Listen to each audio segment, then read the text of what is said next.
है, अब सही जगह पर जाकर बैठा है, अच्छी जगह पर बैठा है। ये मेरा होता गया है, ये मेरा हो गया।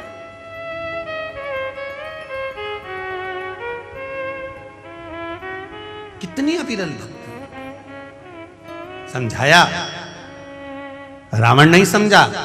विमान पर बैठा, भाई को मारकर भगाया, सारे पूरे अलकापुरी पर अपना आक्रमण कर लिया।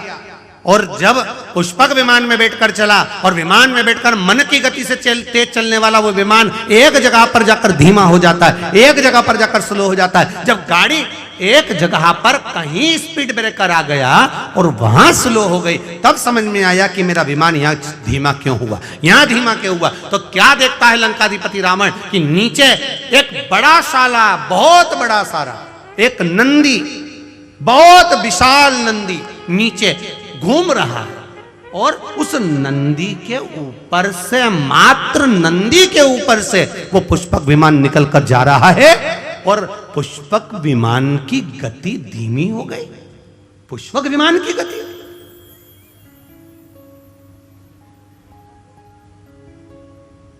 रावण के साथ में जितने लोग बैठे थे उस पुष्पक विमान में, सब रावण से कहने लगे, महाराज ये तो मन की गति से तेज दौड़ने वाला पुष्पक विमान है, फिर आखिर ये धीमा कैसे हो गया, ये स्लो कैसे हो गया, इसकी स्पीड कम क्यों हो गई, इसकी गति कम क्यों हो गई।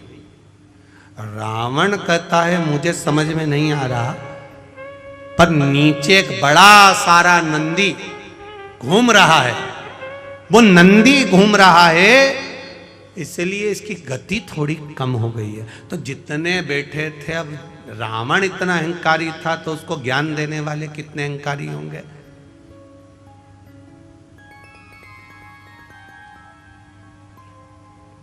चाय गरम होती है कि केटली गरम होती है? तुम लोग तो कंजरी वालों जरा सी बात में हंस देते हो। हमको लगता है कि तुम लोग कथा पक्के में अच्छे से सुन के बैठे हुए होते हो। अब तुम बताओ कि चाय गरम ज्यादा है कि केतली ज्यादा गरम है? अब उसमें तुम्हें अंदाजा हो जाएगा।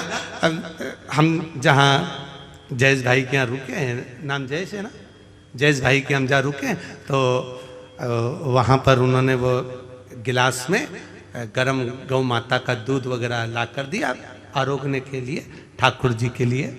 तो हमने कहा ललित महाराज को ये तो बहुत गर्म है।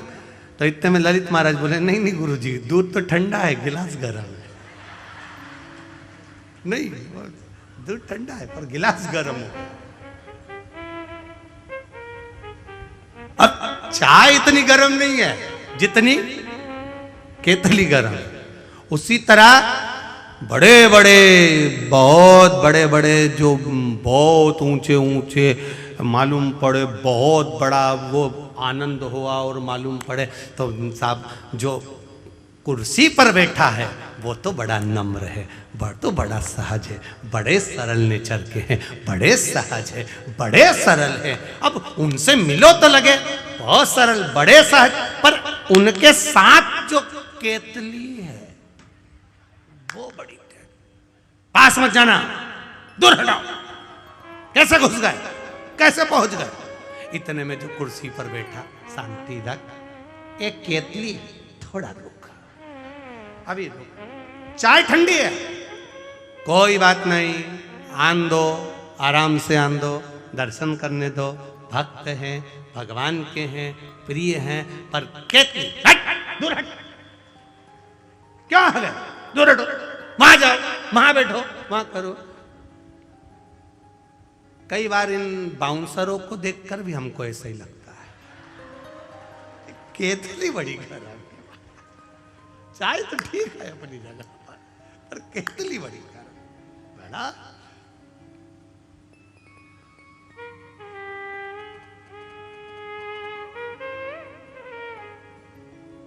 अभी हम आ रहे थे महाराज जी, तो आते आते अयोध्या वाले महाराज जी आए हैं, बहुत सटीक रहना। आके मालूम पड़ा तो महाराज जी तो ऐसे नम्र, ऐसे सरल, हम भी समझ गए कि केतली गरम थी, चाय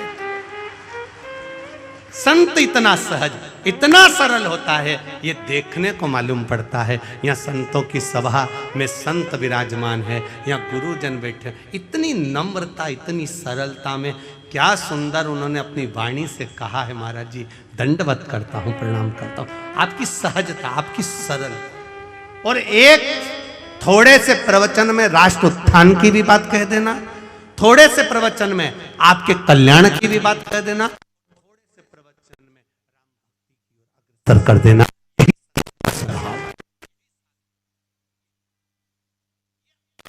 अमूल्यता का आनंद है ये रस तत्व।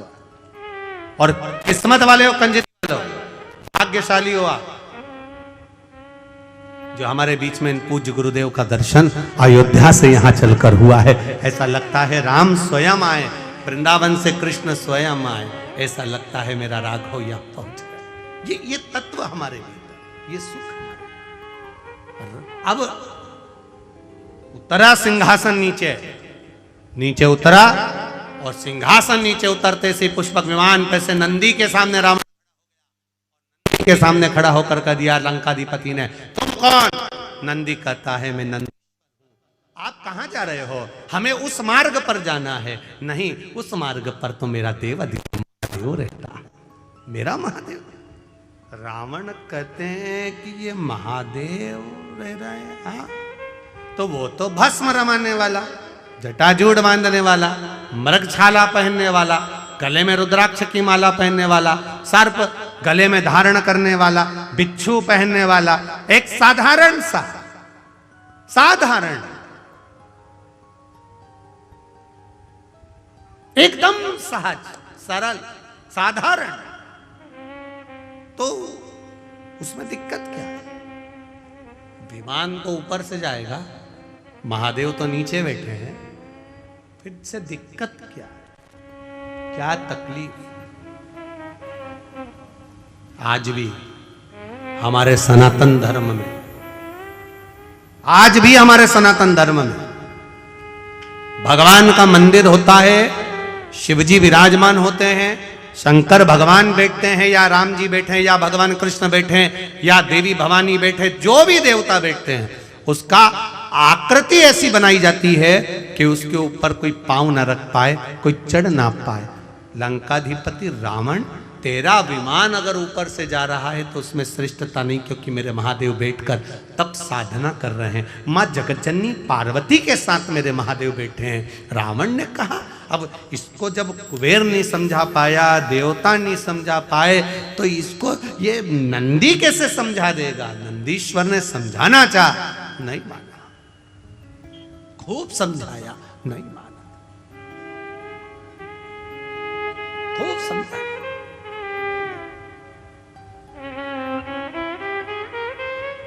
नहीं माना, क्रोध आ गया।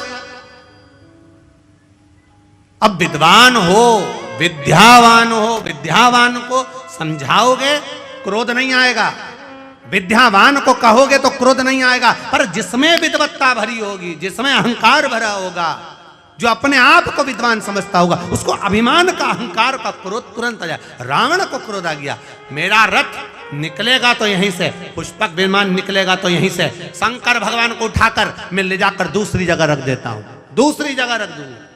और चला रावण, लंकाधिपति चला जहां शंकर पार्वती जी, मेरे देव अधिदेव महादेव मां जगज्जननी के साथ विराजमान थे। लंकाधिपति रावण ने उसी कैलाश पर्वत को हाथ में उठाना, उठाकर एक कोने में रख दूंगा, और मेरा रथ, मेरा विमान यहीं से निकलेगा। मेरे विमान को कोई स्लो कर दे, उसकी गति धीमी कर दे, यह हो नहीं सकता।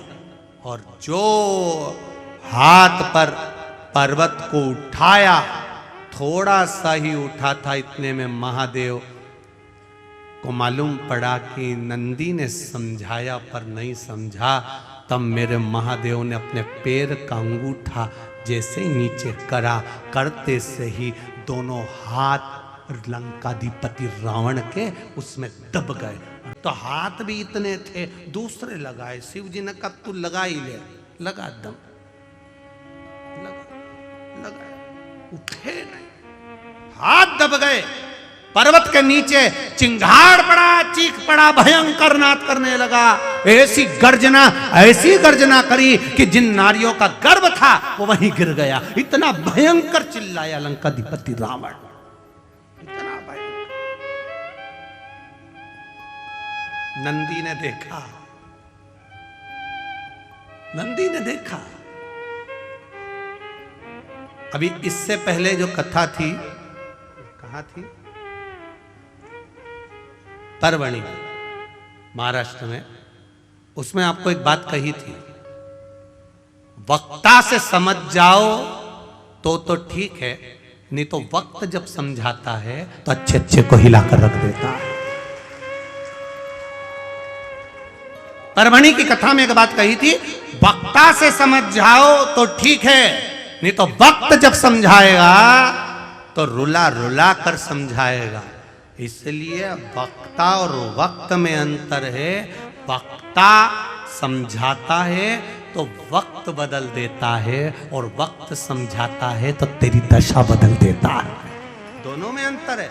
वक्ता अगर समझाएगा और उसके कहने पर चल दिए, हाँ हमें भगवान का भजन करना है, हाँ हमें राम नाम कृष्ण नाम शिव नाम जपना है, हमें भगवान के मंदिर जाना है, एक लोटा जल चढ़ाना है, शिव को बेलपत्र चढ़ाना है, शंकर को चढ़ी हुई बेलपत्र का पान करना है, स्नार्मित को धारण करना है, वक्ता के कहने पर चल गए तो ये निश्चित है तुम्हारा वक्त बदल जाएगा, समय बदलेगा और तुम उन्नति की सीढ़ी पर चढ़ते चले जाओगे। पर तुम वक्ता से नहीं बदले, और वक्त ऐसा आएगा कि जब वक्त थप्पड़ मारता है तो रो रो कर जिंदगी नरक जैसी हो जाती है। जब वक्त थप्पड़ मारता है तो फिर रोना ही पड़ता है। इसलिए वक्ता समझाए तब तक समझना जरूरी है।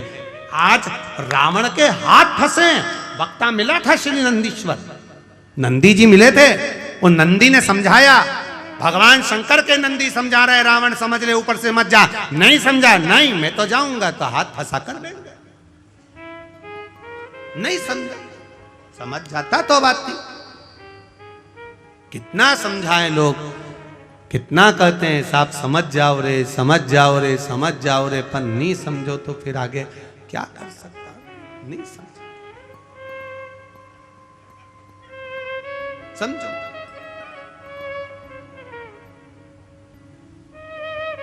अब बैठे नहीं, रावण चीख रहा है, हाथ दबा हुआ है, चिंगाड़ रहा है, चिल्ला रहा है।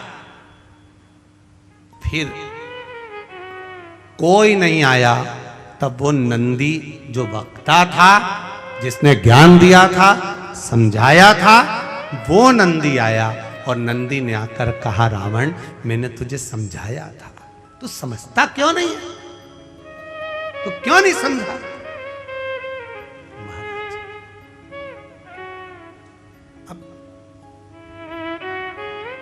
हाथ फंसे हुए, अब कोई ज्ञान दे दिया है। अब रावण क्या कह रहा है, एक बार निकलवा दो प्लीज, एक बार ये हाथ निकल जाए। अब रावण मुख से कह रहा है, मैं तुम्हारे हाथ जोड़ता हूं, हाथ जोड़ता हूं। ये उसी में का हाल है जो भगवान कृष्ण ने, एक गोपी रोज निंदा करती थी भगवान कृष्ण की, खूब जाकर चुगली करती मैया यशोदा जी से खूब।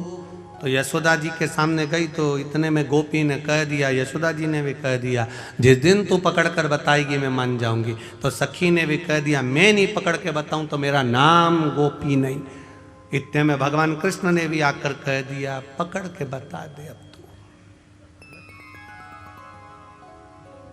और ऊपर छीका टंगा था, नीचे मनसुका लगा था, श्रीदामा, मधुसूदन, दाऊ, ऊपर कन्हैया, मटकी टूटने वाली थी, नीचे जो मनसुका लगा था उसको छीक आ रही थी। अब हाथ थे घुटने पर, एक के ऊपर एक चढ़े थे। हाथ खुला होता तो नाक दबा लेता तो छींक बंद हो जाती, पर हाथ भी ऐसे तो वो नीचे से यूं यूं मचल रहा, और ऊपर कन्हैया चढ़े थे और मटकी टूटने वाली थी। इतनी देर में नीचे से छींक दिए, जो छींके सब नीचे टपक गए। अब पूरे ग्वाल वालों में कन्हैया सबसे छोटे थे, क्योंकि इनकी उम्र वालों को तो सबको पूतना ने मार दिया था, जितने भी स्तनपान करने वाले थे सबको मार दिया था। कन्हैया सबसे छोटे थे, बाकी के सबकी उम्र बड़ी थी। अब जब चोरी करने जाते थे माखन की, तो कन्हैया को तो इनको टोकना पड़ता था, उठाना पड़ता था। जैसे पहले इनको किसी के यहाँ जाना है तो इनको पहले दो अंदर जाओ, फिर इनको खिड़की में रखो, फिर अंदर वाले इनको नीचे उतारें, फिर बाकी के अंदर जाएं। तो सबसे छोटे थे। अब ये सांप और सबसे छोटे को ऊपर चढ़ाया जाता, जिससे वजन नहीं लगे, और चढ़ गए और जो गिरे नीचे। अब उस समय कन्हैया को बोलना भी नहीं आता था इतना। अब सब भाग के यमुना जी के घाट पर पहुंच गए। अब यमुना जी के घाट पर पहुंचे, इतने में कन्हैया ने उसी समय पर पूछ लिया, कौन छीता? अब बोलना तो आ नहीं जाता, थोड़ी तोतरी तोतरी भाषा थी। कौन छीका की जगह बोला कौन छीता। अब हो जाता है कभी कभी वाणी का थोड़ा थोड़ा सा वो हो जाता है। एक वो कहते ना थानेदार जो था, एक पुलिस वाले ने रात को किसी को रोड पे रोक लिया, आधी रात का समय। क्या है तेरे बैग में? बताते हैं। क्या है तेरे बैग में? बताते हैं ना। अरे तो बैग में क्या है? बताते हैं ना। इतने में वो पुलिस वाले से रोज भिड़ रहा, रात को पुलिस वाला उसको पकड़ के थाने ले गया। सर, साहब ने पूछा कौन है ये? सर इसके बैग में कुछ है और बता नहीं रहा। कुर्सी पे बैठे हुए टीआई साहब ने पूछा क्या है तेरे बैग में? बताते हैं ना। अरे तेरे बैग में क्या है? बताते हैं ना। इतने में टीआई साहब को गुस्सा आ गया, उन्होंने हवलदार को बुलाया, खोल इसका बैग। उसने जो बैग खोला उसमें से बतासे निकले, जो बतासे निकले। टीआई साहब बोले इसमें तो बतासे। तो बोला मैं तो तब से बोला बताते हैं बताते हैं बताते हैं बताते हैं। इतने में टीआई बोला इसकी दीवानी गड़बड़े, छोड़िया वापिस छोड़ो इसको, वापिस छोड़ो। एक ही बात में लगा है, बताते हैं बताते हैं। अब कन्हैया ने कह दिया कौन छीता? कोई नहीं बोला। तब मनसुखा बोला मैं छीका। तुझे भी टाइम पे ही छीतना था, पकड़ा जाते तो। अब पकड़ाई में आता भी तो कौन, ये तो बड़े बड़े पांव से भाग जाते, तो अकेला का नहीं है, पकड़ाई में आता था। अब इतने में मनसुखा ने कहा आगे से गलती नहीं होगी। दाऊ दादा बोले अब तू बता कन्हैया क्या करे? कुछ नहीं, इसने गलती करी है, इसको 108 बार छिताओ। अब इसको 108 बार छिताए कैसे? तो के नंद बाबा ऐसी कपास की बाती बनाते थे और पलंग पे बैठकर खटिया पे बैठ के नाक में डालते थे और छींकते थे, ऐसे छिताओ। अब मनसुखा की नाक में जो बाती दी मनसुखा छींके, 10-20 बार छींक लिया। मनसुखा के बाप की सौगंध खाऊं कभी नहीं छींकूंगा, कभी नहीं छींकूंगा, अब नहीं छींकू कभी। अब गोपी कहे, अब जब हाथ फंस गया लंकाधिपति का, अब कह रहा है कि मैं तुम्हारे हाथ जोड़ता हूं। तो नंदी ने मन में सोचा इतनी देर से मैं समझा रहा था, समझ नहीं पा रहा था, अब हाथ फंस गए तब समझ में आ रहा है, और हाथ भी दब गए तब कह रहा है कि मैं तुम्हें प्रणाम करता हूं, मैं तुम्हें नमन करता हूं, मैं तुम्हें दंडवत करता हूं। अब कह रहा है